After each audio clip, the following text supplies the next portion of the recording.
Yo, what is up guys? Delboy here, aka Blue Collar Sports TV. Hopefully you guys are doing well. If you're new here, smash that like, hit subscribe, all of that good stuff.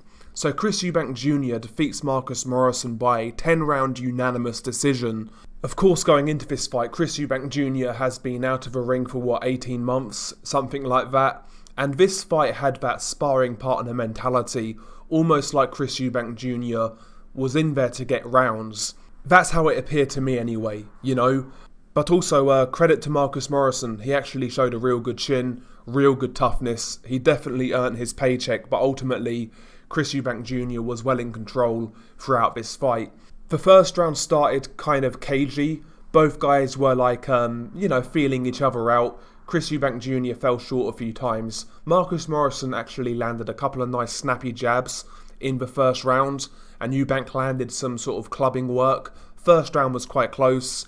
After the first round though, in round two, Eubank Jr. stepped on the gas and he landed a flurry of punches on Marcus Morrison. It started with a right hand which buzzed Marcus Morrison.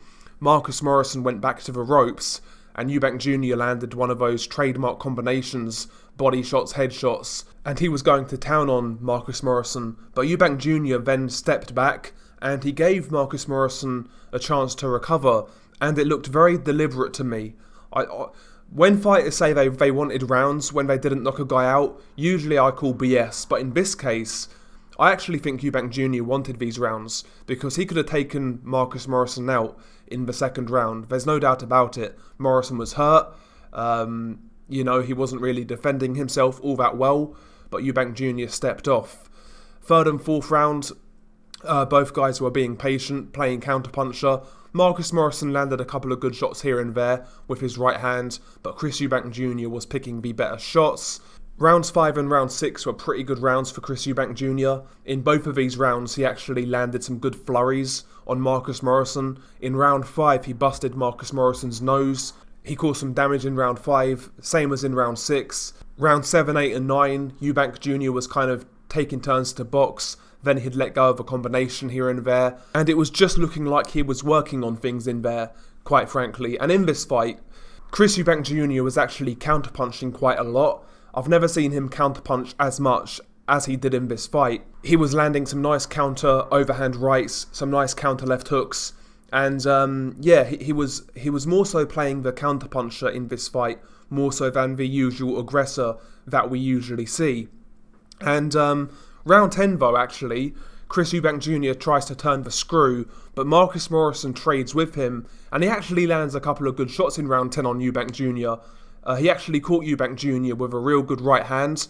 He definitely felt it, and that kind of persuaded Eubank Jr. to box the rest of the round, and he settled for the decision verdict in the end. But yeah, Eubank Jr., he basically won the vast majority of the rounds.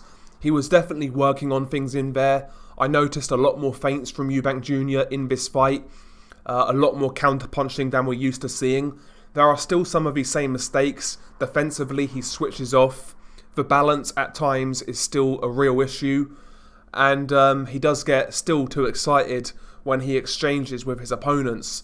The same defensive flaws are there with Chris Eubank Jr. and the same flaws in general are there, but he's certainly trying to add things to his game. I think we saw that in this fight. Now this fight, Eubank Jr. isn't quite there yet with what he wants to do with Roy Jones Jr. as his trainer, but you can tell he's definitely working on things, and that's obviously a good sign. He definitely listens to Roy Jones Jr. And it was a weird performance. It was like I said earlier, it was almost like a sparring session, and Chris Eubank Jr. definitely held back in certain periods of his fight, so I can't really read too much into this fight, quite frankly, but if you put it this way, would Gennady Golovkin, Demetrius Andrade, Jamal Charlo be worried in watching this fight? Absolutely not, to be honest with you.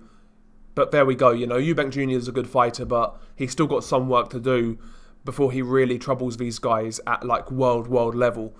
But we'll see what happens. Share your thoughts below. It's been your guy Delboy. Peace.